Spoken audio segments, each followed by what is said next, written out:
आज की जो कहानी है वह त्याग और बलिदान की एक ऐसी कहानी है जिसे सुनने के बाद यही लगेगा कि इस धरती पर ना कोई बुद्ध के जैसा हुआ और ना कोई होगा। तो चलिए आज की कहानी को शुरू करते हैं। आज की जो कहानी है वह भगवान बुद्ध पर आधारित है। जब भगवान बुद्ध 29 साल के हुए तब उन्होंने बीमार, बूढ़े व्यक्ति और जितनी भी आसपास की दुख भरी घटनाएं हैं उनको देखा और उनके मन में विरक्त का भाव प्रकट हुआ। वैसे तो जब भगवान बुद्ध बचपन में थे तभी उनके पिता ने, राजा सुद्धोधन ने जब कुंडली दिखाई थी तभी कुछ विद्वानों ने कहा था कि यह लड़का आगे चल करके विरक्त हो जाएगा।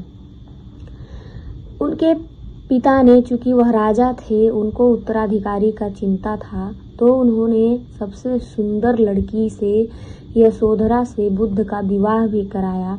लेकिन जब बुद्ध 29 साल के हुए, उनका एक बेटा भी हुआ जिनका नाम राहुल था, तो वे घर छोड़कर आधी रात को चले गए। जब बुद्ध घर छोड़कर चले गए तो यशोधरा बहुत परेशान थी और जो उनके पिता थे वह भी बहुत परेशान थे। लेकिन धीरे धीरे जो पिता थे वह किसी कार्य में उलझे रहते थे तो वे जो है अपना दुख भूल भी जाते थे कभी कभी। लेकिन जो यशोधरा थी वह लगातार परेशान होती थी कि बुद्ध उन्हें बता करके नहीं गए।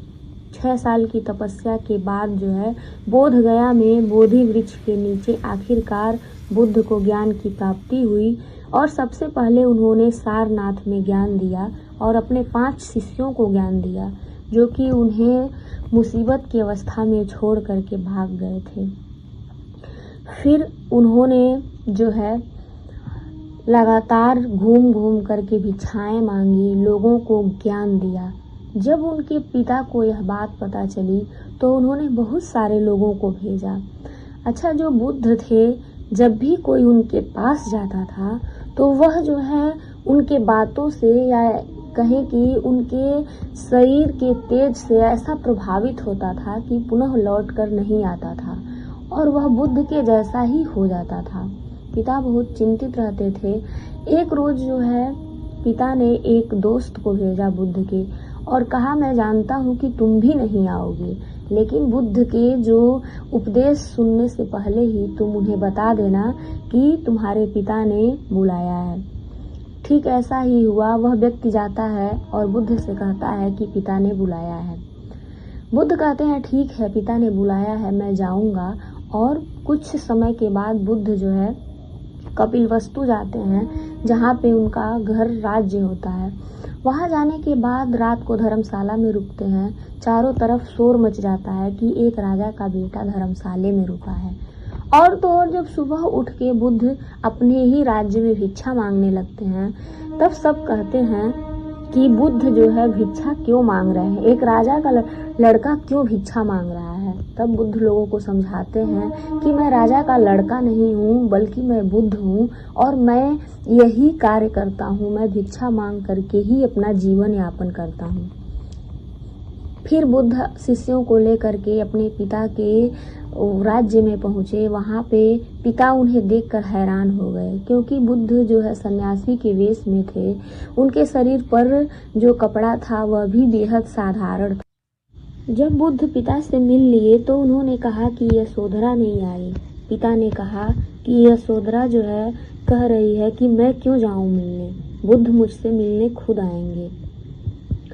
बुद्ध जो है कहे कि ठीक है भाई, मैं यशोधरा से मिलने जरूर जाऊंगा।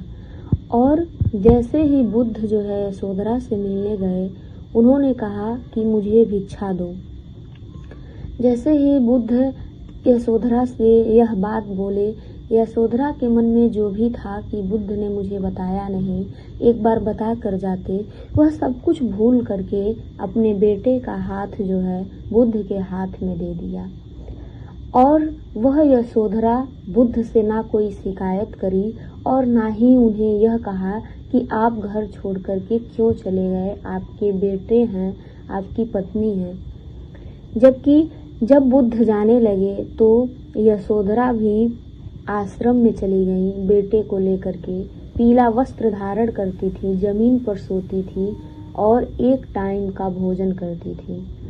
बुद्ध तो महातपस्वी महाज्ञानी बने, लेकिन यशोधरा का त्याग भी भुलाया नहीं जा सकता।